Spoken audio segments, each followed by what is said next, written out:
Assalamualaikum warahmatullahi wabarakatuh. Hai adik-adik, ketemu lagi dengan saya Mbak Anis. Di sini Mbak Anis akan menceritakan lagi satu cerita, salah satu sifat teladan Nabi Muhammad SAW.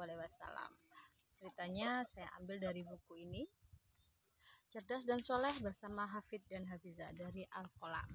Nah, salah satu sifat teladan Nabi Muhammad yang akan Mbak Anis ceritakan kali ini adalah peduli lingkungan sekitar. Seperti yang kalian lihat di belakang Mbak Anis ini adalah sawah ya, ada tanaman padi. Nah, ini lingkungan yang bagus sekali karena memang di sawah sangat sejuk, sangat hijau ya. Baik, Mbak Anis akan mulai ceritanya. Adik-adik, dalam menjalankan dakwanya, Nabi Muhammad SAW kerap melakukannya dari sebuah masjid yang dibangunnya di Madinah. Nah, masjid itu adalah masjid yang sangat sederhana. Bahan-bahannya terbuat dari pohon alami yang mudah ditemui. Bahkan tiang-tiangnya terbuat dari batang pohon kurma. Salah satu batang kurma diletakkan di depan masjid, di tempat di mana Nabi Muhammad SAW berdiri untuk berkhutbah. Nabi sering naik ke atas batang kurma itu supaya terlihat oleh orang yang berada di barisan belakang. Pada suatu hari, seorang sahabat memberikan usul pada Rasul.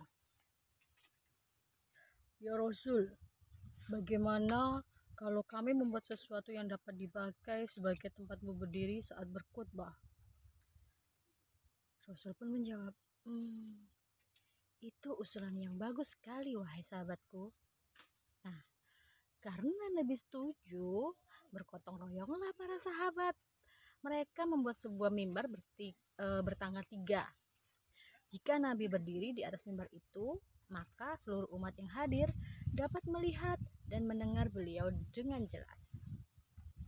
Akhirnya, mimbar itu telah siap dipakai. Para sahabat meletakkannya di bagian depan masjid.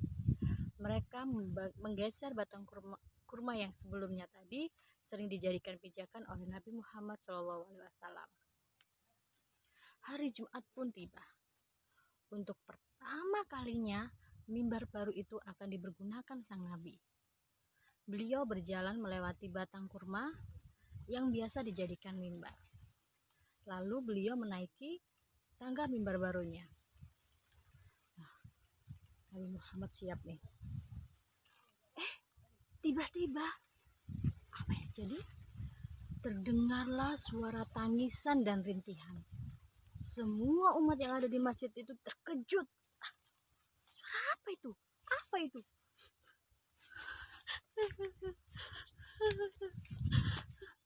Suara apa itu? Iya, suara apa itu? Semua orang saling pandang dan saling bertanya. Nabi Muhammad SAW pun kemudian sadar bahwa suara itu berasal dari batang kurma yang tergeletak di sebelah mimbar yang baru. Tiba-tiba batang kurma itu merekah dan terbelah menjadi 2. Nah, melihat hal itu Nabi Muhammad SAW tersenyum. Kemudian beliau pun turun dari mimbarnya. Didekatinya batang kurma yang menangis itu. Beliau mengusap dan memeluk batang kurma sampai tangisannya berhenti. Dah, wahai batang kurma, aku punya pilihan untukmu. Engkau memilih aku tanam kembali agar tumbuh dan berbuah di dunia, atau engkau memilih untuk ditanam di surga agar buahmu dapat dimakan para kekasih Allah SWT. Ayo yang mana? Batang kurma itu menjawab, wahai Rasulullah, aku memilih engkau tanam di surga ya. Begitu jawabnya si kurma tadi. Lalu Nabi meminta para sahabatnya untuk meletakkan batang kurma itu di dekat mimbar barunya. Beliau kemudian memberikan khutbah yang telah sedari tadi dinanti-nantikan umat yang hadir di masjid tersebut.